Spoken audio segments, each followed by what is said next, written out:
God gives his energy, shares his energy with us as a way of being present. And in fact, divine grace in the New Testament and the Fathers is understood as a form of the divine energy.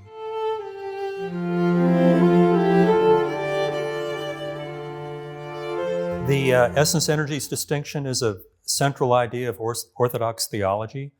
It really goes back to St. Paul in the New Testament. St. Paul uses the word energia in reference to God. He speaks of God's energy or activity as at work in the church, at work in the world, at work in himself, in his own ministry. He, in Colossians 1:29, for instance, there's a fascinating statement he makes that the energia of God is being energemenein, realized and made effective within him, Paul, in his ministry. And what that points to is that God gives his energy, shares his energy with us as a way of being present. And in fact, divine grace in the New Testament and the Fathers is understood as a form of the divine energy. So obviously, what he gives to us, although it is himself, it's not all that he is. There's much more to God than we could possibly know or experience.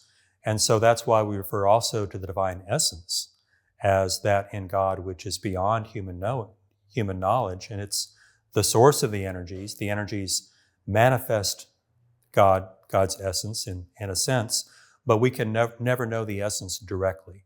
And that's why it's important to keep these two distinct, the divine essence and the divine energy. So the Western Christianity, of course, received the gospel and the New Testament in Latin translation. And there are words in Greek that don't have a precise equivalent in Latin. And so the word energia, which of course is the source of the concept of energy, and as I mentioned, when St. Paul refers to the divine energia, that's the divine energy that's active and present in him and the church. Well, that's translated as operatio in the Vulgate. In other words, as operation. And it doesn't mean quite the same thing. You wouldn't normally speak of sharing in the operation of another in the same way you can share in the energy of another. What's happening with St. Paul is that that energia, and it does originally mean activity, that's certainly part of the meaning of the word, but the activity of God when it's present in us is a form of grace that enlightens us, gives us life, gives us gifts of the Spirit. For instance, in 1 Corinthians 12, the gifts of the Spirit are forms of the divine energy. And that's why we translate it as energy and not just as activity. But I think that sense of it was lost in the translation to Latin. And another aspect of that is that there's a corresponding verb, of course, you know this well, probably better than most English speakers, energein, to be active. And that verb has both the active form and the passive form, energesthai. And these are quite distinct, and St. Paul uses both of them. Well, the trouble is that in Latin, there's no distinction of active and passive for that corresponding verb, operari. Okay, that's the verb that corresponds to operatio. It's a deponent, it's passive in form, it's active in meaning. So in other words, you can't use that verb to correctly translate these two different words, energein and energesthai, in St. Paul. And in the Vulgate, the distinction just is lost. And so a lot of what St. Paul says about the divine energy actually just isn't clear even when you read the New Testament in Latin, and then other Western languages tended to take the Latin translation as their model, as their starting point.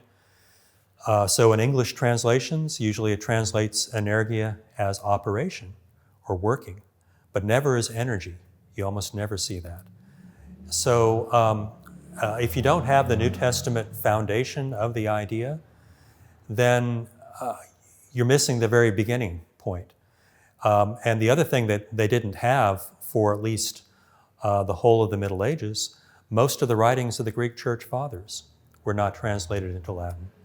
And so everything that later fathers like St. Athanasius and St. Basil and St. Gregory of Nyssa, they have a great deal to say about the divine energy and how it's distinct from the divine essence.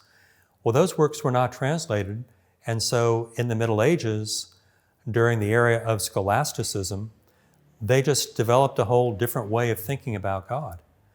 And their way was, I think, much more based on the natural theology of Aristotle, the idea that that God's essence is identical to his energia. That's part of what Aristotle says in Book 12 of the Metaphysics when he discusses the prime mover, that his ousia is energia.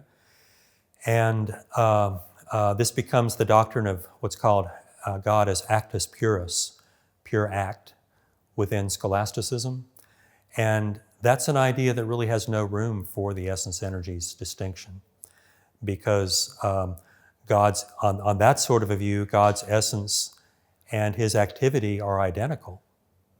Okay, there's no distinction you can draw, and there's no way that creatures could participate in the energy but not the essence. So fundamentally, I think it was a problem of translation, but once it took on a life of its own, this whole way of thinking that developed in the West grew in a very elaborate form under Scholasticism, and was codified into various dogmas, various decisions of councils.